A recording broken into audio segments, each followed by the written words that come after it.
அருட்பெரும் ஜோதி அருட்பெரும் ஜோதி தனிப்பெரும் கருணை அருட்பெரும் ஜோதி. எதை ஒன்று எடுத்தாலும் சரிதான். ஓகே. எப்படி எண்ணியது என் கருத்துங்க எனக்கு அப்படி அருளி அருட்பெரும் ஜோதி. உனக்கு எது உனக்கு சரின்னு பொழுது அதை நினச்சிட்டு அதை நடக்கும், அது மாறாது. அதுலேருந்து நீ மாறிடக்கூடாது. அவ்வளோ கதவை திறக்கிறாங்க, ஞான சபையில தீபாவளி காட்டுறாங்க, நம்ம பார்க்கிறோம், ஆனந்தப்படுறோம். ஆனால் வள்ளல் பெருமானுடைய வார்த்தை என்னவா இருக்குது? அளவு குறிக்கப்படாத இது தருணம் தொடங்கி அளவு குறிக்கப்படாத நெடுங்காலம் அளவு குறிக்கப்படாத சித்தி வல்லபங்களை எல்லாம் தாமே நின்று விளையாடுவான். அப்போ நீங்க அங்க அருட்பெருஞ்சோதி ஆண்டவருடைய தைப்பூசத்தன்னைக்கு தான் அவர் அங்க உள்ள இருக்க நினைக்காதீங்க. கதவு சாத்தி இருந்தாலும் மூடி இருந்தாலும் பூஜை பண்ணலனாலும் விளக்கு காமிச்சாலும் காட்டினாலும் சரி, அங்க அளவு குறிக்கப்படாத நெடுங்காலம் கேப்பே கிடையாது. எப்படி இந்த கண்ணின் மையை காக்கிதோ இமைப்பொழுதும் என் நெஞ்சில் நீங்காதான் தாழ்வாழ்க என்றது போல இமைப்பொழுது கூட பெசலாமல் நீங்க எத்தனை நேரத்துக்கு எந்த காலத்துக்கு மழையோ வெயிலோ பனியோ இடியோ மழையோ எந்த நேரத்துக்கு போய் அங்க நின்று ஜோதிடத்தை காட்டாங்களோ காட்டியோ எல்லாம் வல்ல அருட்பெரும் ஜோதி ஆண்டவரே என் குருநாதரே எனக்கு உண்மை விளக்கம் உண்டாக வேண்டும் நீங்க கேட்டீங்கன்னாக்கா உள்ளே உண்மை விளக்கும் தரத்துக்காக அங்க தெய்வ திருநடம் புரிந்து கொண்டிருக்க அருட்பெரும் ஆண்டவர் உங்களுக்கு அருள் பாலிப்பார். இதுதான் ஞான சபையுடைய சத்திய நிலை. இதை நாம் எல்லாரும் நல்லா உணர்ந்துக்கணும். அதனால நீங்க இந்த வழியா கடலூருக்கு போயிருந்து வடலூர் வழியா எங்கேயோ போறீங்க, ஐயா இப்ப ஜோதிடம் நேரம் இல்ல கதவை மூடிப்பாங்க சத்தியமா நினைக்காதீங்க. நேரா வந்துருங்க. வெளியில இருந்து எல்லாம் வல்ல உத்தர ஞான சிதம்பர கடவுளே எனக்கு அருள் விளக்கம் உண்டாகணும்னு கேட்டுக்குங்க. என்ன தெரியுமா உண்டாகும்? அதை பத்தி ஐயா அடுத்த வழியில சொல்றாரு. ஆகலின் அடீர் குறித்த வண்ணம் வந்து வந்து தரிசிக்க பெறுவீர்கள் ஆகி கருதிய வண்ணம் பெற்று பெருங்களிப்பு அடைவீர்கள் என்றாரு. ஏன் வந்து வந்து தரிசனம் பண்ண சொல்றாரு ஞான சபைய? ஒரு வாட்டி பண்ணா போதாதா? ஒரு வாட்டி ஆண்டவர் அருள பெற்றா போதாதா? ஏன் வந்து வந்து தரிசிக்க பெறுவீர்கள் ஆகி கருதிய வண்ணம் பெற்று பெருங்களிப்பு அடைவீர்கள்? நம்ம என்ன நினைக்கிறோம்? நம்மளுக்கு ஆரம்பத்துல உலக தேவையெல்லாம் இருக்குது. பையனுக்கு கல்யாணம் ஆகணும், வேலை கிடைக்கணும், பொண்ணுக்கு பையனுக்கு வரம் பார்க்கணும், கணவருக்கு ப்ரமோஷன் கிடைக்கணும், வீடு கட்டணும், ஏகப்பட்ட விண்ணப்பம் வச்சுக்கலாம் உலகத்துல. அத்தனையும் சத்தியமாக அருட்பெரும் ஜோதி ஆண்டவர் நிறைவேற்றியிருப்பார். சத்தியமா நிறைவேற்றியிருப்பார். உலகிய தேவையை நிறைவேற்றியிருப்பார். என்ன சொல்றாரு? உங்களை எல்லாம் விமர்சப்படுத்தி விடுவேன். அதுக்கு என்ன பண்றாரு? நல்ல வார்த்தை சொல்வேன், அருட்பெரும் ஜோதி அருட்பெரும் ஜோதி தனிப்பெரும் ஜோதி அருட்பெரும் ஜோதி பெரும் கருணை கொடுத்துட்டு அப்புறம் என்ன பண்ணுவாரு? எதை கொடுக்கணும்னு முடிவு பண்ணிருக்காரோ அதை கொடுப்பாரு. இதுக்குள்ள நீங்க வாங்கினதெல்லாம் வச்சு வாங்கி பார்த்துட்டு சலிச்சிருவோம். ஐயா இதுல ஒண்ணுமே இல்லைன்னு முடிவுக்கு வரும்போது இந்த மகனே நான் கொடுக்கிறத வாங்கிக்கணும்னு கொடுப்பாரு. ஆகவே அது கருதிய வண்ணம் பெற்று பெருங்களிப்பு அடைவீர்கள். இப்ப நாமெல்லாம் போனா என்ன தெரியுமா கேட்கிறோம்? எல்லாம் அருட்பெரும் ஜோதி ஆண்டவரே உன்னறிவே என் அறிவாகணும், உன் உணர்வே என் உணர்வாகணும், நீ பெற்ற பெருமையே எனக்கு ஆகணும் அப்படிதான் கேட்கிறோம். அது எப்ப கிடைக்கும்? உடனே கிடைச்சிடும். வந்து வந்து தரிசிக்க பெறுவீர்களாகி பெருங்களிப்பு அடைவீர்கள் கருதிய வண்ணம் பெற்று. ஏன் வந்து வந்து தரிசனம் பண்ண சொல்றாரு? அது தெரிஞ்சுக்கணும். அந்த வார்த்தைய சும்மா சொல்வார். அந்த வார்த்தைய ஒரு மனித தேகத்தை பெற்றுட்டோம். புல்லாகி பூடாகி புழுவாகி மரமாகி பல்விருகமாகி பறவையாய் பாம்பாய் கல்லாய் மனிதராய் பேயாய் கணங்களாய் வல்லசுரராய் முனிவராய் தேவராய் செல்லான் என்ற தாவர சங்கமத்துள் எல்லா பிறப்பும் பிறந்தலைக்கே நெம்பெருமான் மிகே உன் பொன்னடிகள் கண்டு இன்று வீடுட்டே உய என் உள்ளத்தில் ஓங்காரமாய் நின்ற விமலான்றார் இல்லையா? இது எப்போ? மாணிக்க வாசகர் என்ற அந்த நிலையை அடையும் போதுதான் இத்தனை பிறவியும் கடந்து இந்த பிறவியெல்லாம் என் உள்ள இருக்கிற உன்னை நான் அறிந்து கொண்டேன் என்றார். அப்ப எத்தனை பிறவிய பார்த்தாரு. அப்ப அத்தனை பிறவிய பார்த்த பிறகுதான் அன்பு உண்டாகி அதுக்கு மேல அருள் உண்டாகி அதுக்கு மேல சிவத்தினுடைய கலப்பு உண்டாகி அந்த ஜோதிடத்தை பெற்று அவர் அருள் மாணிக்க வாசகராய் வானில் கலந்து விட்டார். வான் கலந்த மாணிக்க வாசகா உன் வாசகத்தை நான் கலந்து பாடுங்கள் என்றாரா? அந்த நிலையை அடைஞ்சிருக்காரு மாணிக்க வாசகர். அப்போ எல்லாம் அருட்பெரும் ஜோதி ஆண்டவருடைய நிலையை அடையணும்னாக்கா என்ன வேணும்? அருள் வேணும். அந்த அருள் எதனால கிடைக்கும்? அன்பினால கிடைக்கும். அன்பு எதனால வரும்? அன்பு எதனால வரும்? எல்லாருக்கும் தெரியும். ஜீவ காமியத்தினால்தான் அன்பு வரும். ஜீவ காமியம் உண்டாகும் போது அன்பும் அறிவும் உடனாய் என்று விளங்கும். அது விளங்கும் போது உபகார சக்தி விளங்கும்.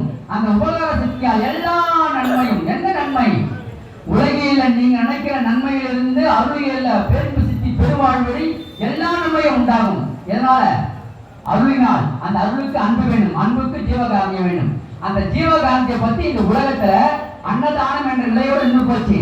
ஆனால் அந்த அன்னதானம் வெறும் பசிப்பினி நீக்கிறது மட்டுமல்ல, புண்ணியத்துக்கு பண்ணல. பெருமானார் இங்க புண்ணியத்துக்கு மட்டும் சொல்ல, அருளை அடைவதற்கு அதுவே ஆதாரமாக இருக்கிறது. எதுக்கு ஆதாரம் தெரியுங்களா?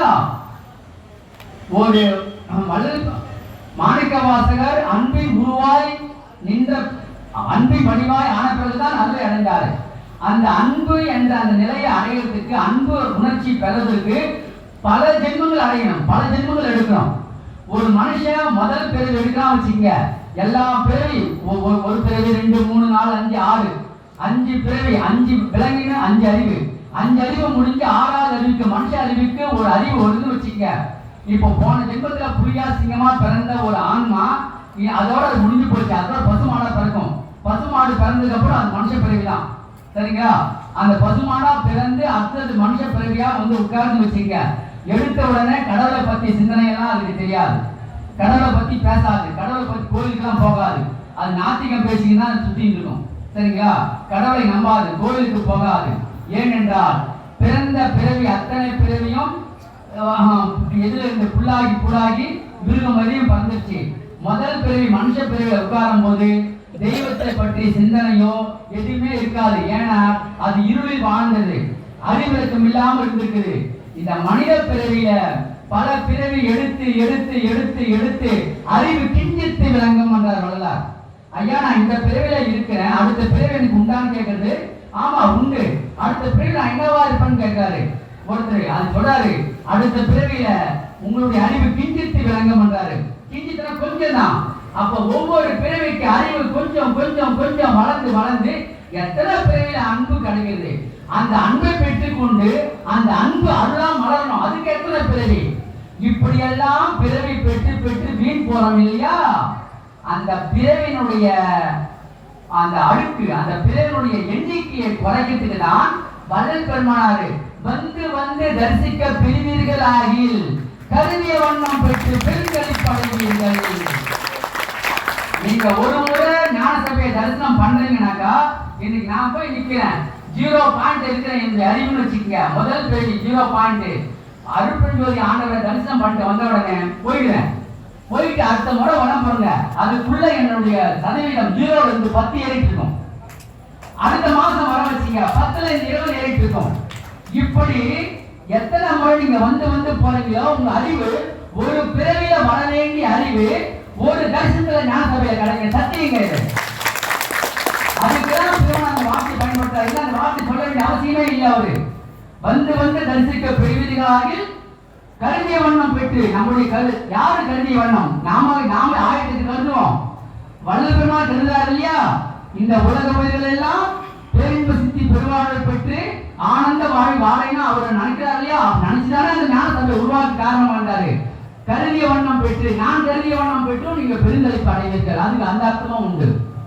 ஆகவே மனிதர்கள் பெற்ற பெருந்தளிவு நாம் எதிர்பார்த்தது மட்டும் இல்லை, வளர்ந்து பெருமாள் எதிர்பார்க்கின்ற அந்த நிலையும் நாம் அடைவோம். அப்படின்றதுனால தான் வந்து வந்து தரிசனம் பண்ண சொல்றாரு. அப்படி பல அற்புதங்களை வாரி தரக்கூடியது இது சத்திய ஞான சபையினுடைய அந்த தரிசனம். அது ஜோதி தரிசனம் தான் இல்லை, நீங்க போய் வணங்கினாவே போதும்.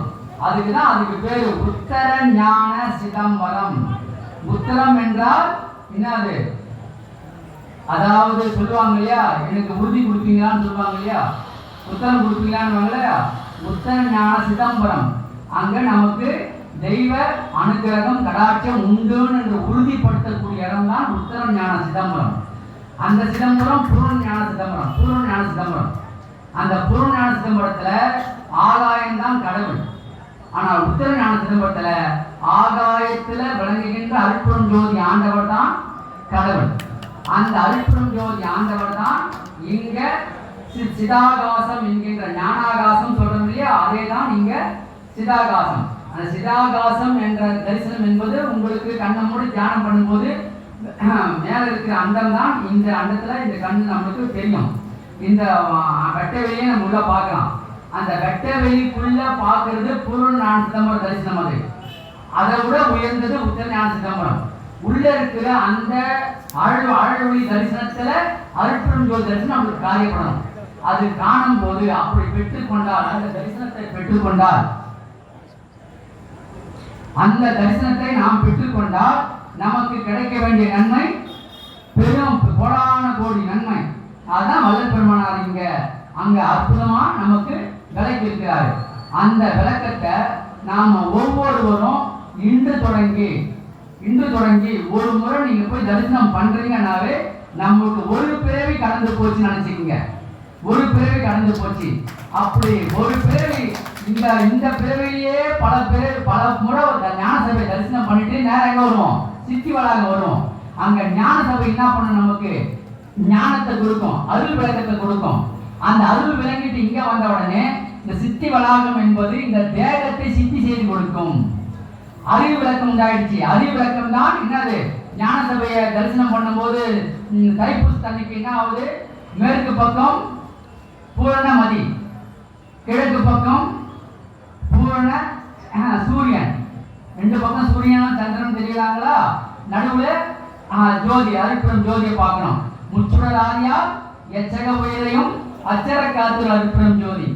அப்படி இந்த முழுமதி என்பது அருள் அறிவு. அங்க என்னயா சிச்சபை, அங்க சிச்சபை ஒண்ணு இருக்கு, பொச்சபை ஒண்ணு இருக்கு, ஞான சபை ஒண்ணு இருக்கு. அந்த சிச்சபை என்ன, பொச்சபை என்ன, இந்த ஞான சபை என்ன, அது என்னுடைய விளக்கம் என்ன, இருக்கிறது ஒண்ணு. என்னது, அது ஆன்மா. ஆன்மா என்பது ஆண்டவர் இருக்கின்ற இடம். அப்ப அந்த ஆன்மா எந்த ஆன்மா ஒரு அருளறிவை பூர்ண அருளறிவை பெற்றுக் கொள்ளும் போது அது சிச்சபை அனுபவத்தை பெறுகின்றது. ஆன்மா அது சிச்சபை அனுபவம். பூர்ண அருளறிவு, பூரணமான அருளறிவு எந்த ஆன்மாவிடத்தில் வெளிப்படுகின்றதோ அந்த ஆன்மா சிச்சபை அனுபவத்தை பெற்றுக் கொண்டது. அதே ஆன்மா தான் வாழ்கின்ற தேகம் சித்தி ஆகிவிட்டது. இந்த உடம்புல இருக்க அணுக்கள் எல்லாம் அருளத்துல ஆயிடுச்சு அப்படின்னாக்கா அது அழியாத நிலையில நிக்குது. அது ஜீவசக்தி விளங்குகின்ற சூரிய அம்சம். ஆகவே அந்த உடம்பு பொச்சபை அனுபவத்தை பெற்றுக் கொண்டது. அப்ப சிச்சபை அனுபவத்தையும் சிச்சபையும் பொச்சபையும் சொந்தமெனதாக்கி தேவர்களும் மூவர்களும் பேசுவதின் பேச்சு இச்சமய வாழ்வில் எனக்கு இன்னி என்ன ஏற்றி என் பேரவை துன்பமெல்லாம் இன்றோடே போச்சு. அப்போ அறிவிளக்கமும் கிடைச்சிருச்சு. அந்த உயிர் பூர்ண அறிவிளக்கம் பெற்றுடுச்சு. கடவுள் அறிவு, அறிவு என்றால் கடவுள் அறிவு. கடவுள் அறிவு மேல அறிவு இருக்குது, எந்த அறிவும் இல்லை, பூர்ண கடல் அறிவு. இந்த உயிர் ஆன்மா பூர்ண கடல் அறிவை பற்றி சிச்சபை அனுபவத்தை பெற்று விட்டது. அதே இந்த ஆன்மா விளங்குகின்ற தேகம் பூர்ண அருள் விளக்கத்தால் பொச்சபை அனுபவத்தை பெற்றுக் கொண்டது, சுத்த தேகத்தை பெற்றுக் கொண்டது. ஆகவே அருள் அறிவும் சிச்சபையும் பொச்சபையும் எனக்கு சொந்தமானதுனால இனி இந்த உலகத்துல எனக்கு எந்த விதமான துன்பமும் கிடையாது அப்படின்னு ஆனந்த கூத்தாடுறாரு. ஆனா அந்த ஆனந்த கூத்தாடுற வள்ளல் பெருமானாரு அவர் மட்டும் ஆனந்தம் அடைஞ்சா போதுமா விட்டாரு. என்ன சொல்றாரு, வாழையடி வாழையென வந்த திருக்கூட்ட மரபினில் யான் ஒருவன் அன்றோ வகையறியே, இந்த ஏழைப்படும் பாடு உனக்கு திருவுல சம்மதமோ. அப்ப எல்லாரும் என்ன சொல்றாங்க, வாழையடி வாழையென வந்த திருக்கூட்ட மரபினில் யான் ஒருவன் அன்றோ. அப்ப வள்ளல் பெருமானாரு வாழையடி வாழை வந்த வல்லர் எல்லா சித்தர்கள் முத்தர்கள் யோகிகள் ஞானிகள் அருளாளர்கள் இந்த கூட்டத்துல வந்தவர் அவரும் ஒருத்தருன்னு சொல்றாங்க. அது சத்தியமா தவறு, தப்பா சொல்றாங்க. யான் ஒருவன் அன்றோ வகையறியே, அந்த வார்த்தையை சேர்க்கணும். வாழையடி வாழையென வந்த திருக்கூட்ட மரபினில் யான் ஒருவன் அன்றோ வகையறியே. யான் ஒருவன் அன்றோனாக்கா அந்த கூட்டத்துல இவரு நினைக்கிறாங்க, அந்த கூட்டத்துல ஒருத்தர் கிடையாது, அதனால வகையறியேன்னு என்றாரு. இதுல நான் எந்த விதத்துல சேர்ந்தவன், சித்தர் முத்தர் யோகி ஞானி அருளாளர் எல்லாம் வந்தாங்க, அருளை பெற்றுக் கொண்டார்கள். அவங்க வாழற வரையும் எதிர்பட்ட மனிதர்களுக்கு ஆசீர்வாதம் பண்ணாங்க. அவங்க மறைஞ்ச பிறகு அவங்க வணங்குறவங்களுக்கு சூட்சம தேவையிலிருந்து அருள் பாலிக்கிறாங்க. இவ்வளவுதான் அவங்க பண்றாங்க. ஆனா அந்த வகையை சேர்ந்தவன் யாரு?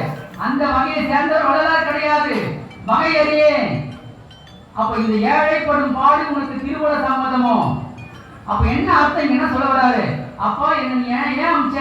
மற்றவங்களை போல என்ன நீ அமிச்சிருந்தா நானும் என் வேலையை முடிச்சு நான் வந்துடுவேன். ஆனா நான் அந்த அந்த வகையை சேர்ந்தவன் நான் அல்ல. என்ன நீ ஏன் அமிச்சிருக்கிற? இந்த உலக உள்ள துன்பத்தை எல்லாம் நீக்கனால என்ன அமிச்சிருக்கிற. ஆனா என்னால நீக்க முடியல. ஏன் நீக்க முடியல?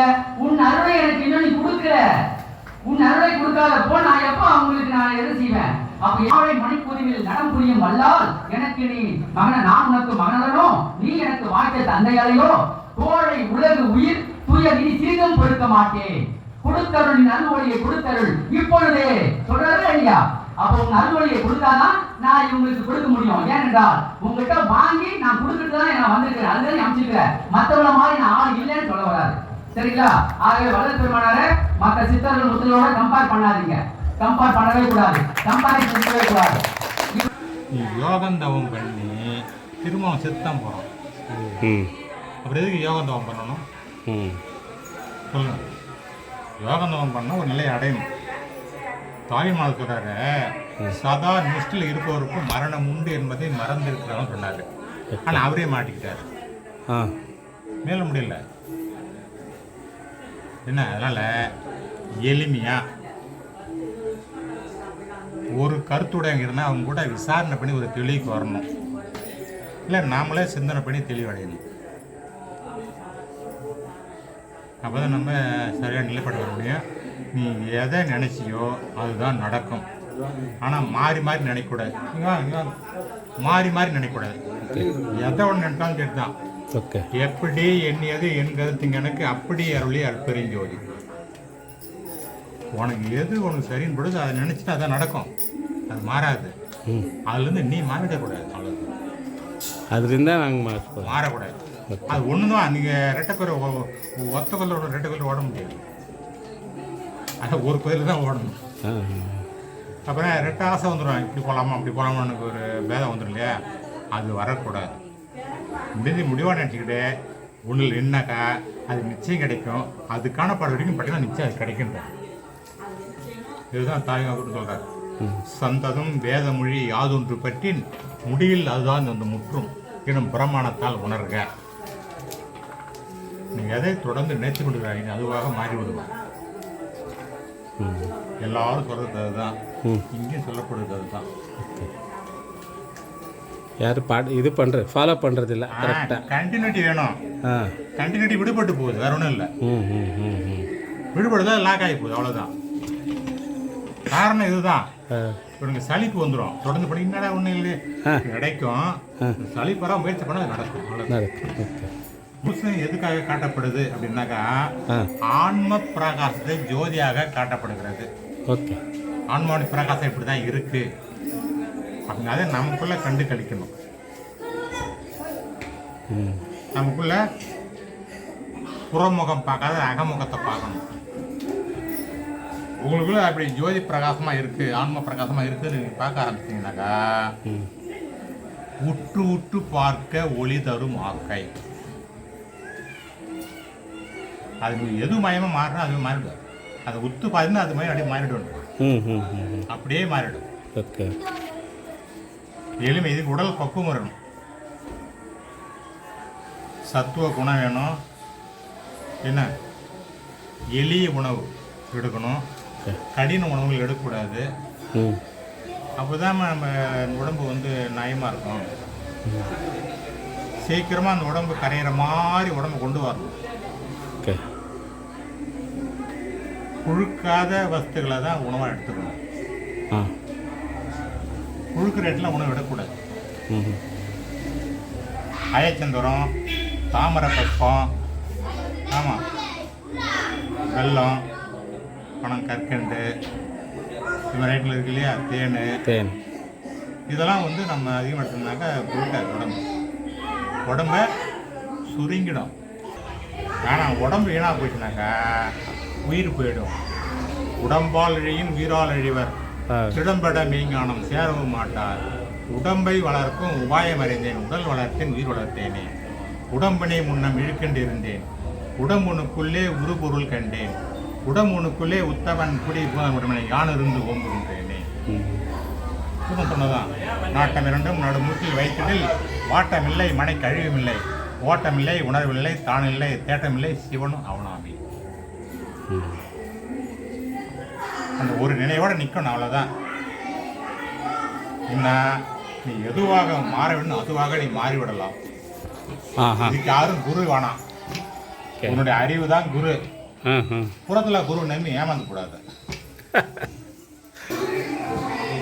இறைவனை காண வேண்டும் என்றால் என்ன செய்யணும்?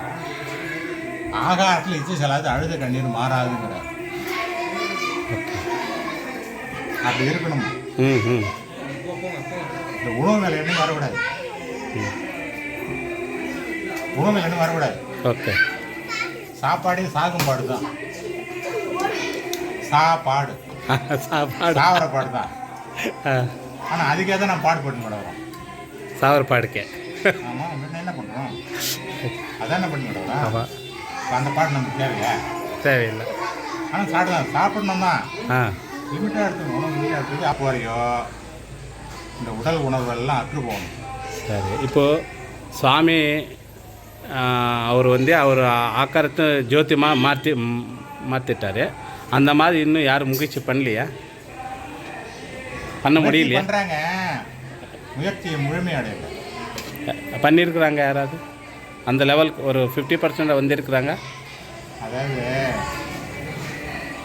உயிர் இறக்கமே கடவுள் வழிபடுன்றார். ஜீவகாரமே கடவுள் வழிபடு இல்லையா? இப்போ உயிர் இறக்கமாக யார் இருக்காங்க? யாரும் இல்லை. எல்லா உயிரும் இறக்கம் காட்டணும், அறிவு காட்டணும், கருணையாக இருக்கணும். அதுக்கு போய் நாம் போய் தொண்டு செய்யணும். அவங்களுக்கு தேவையான சேவைகளை நம்ம செய்யணும்.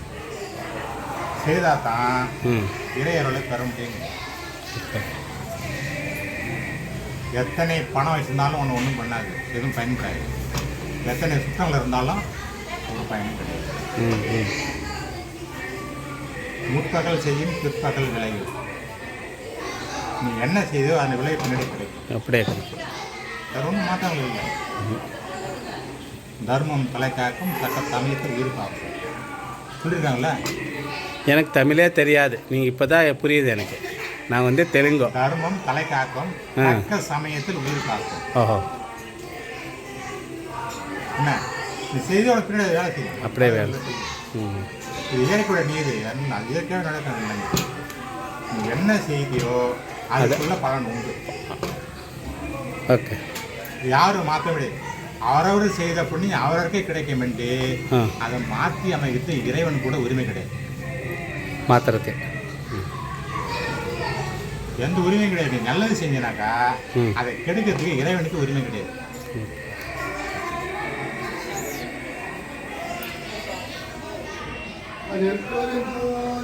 பெரும் ஜோதி தனி பெரும் கருணை அருட்பெரும் ஜோதி.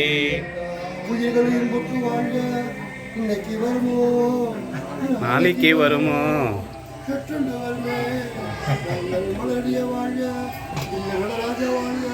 ஒளி கொடுத்து வழிகாட்டி வழி கொடுத்தது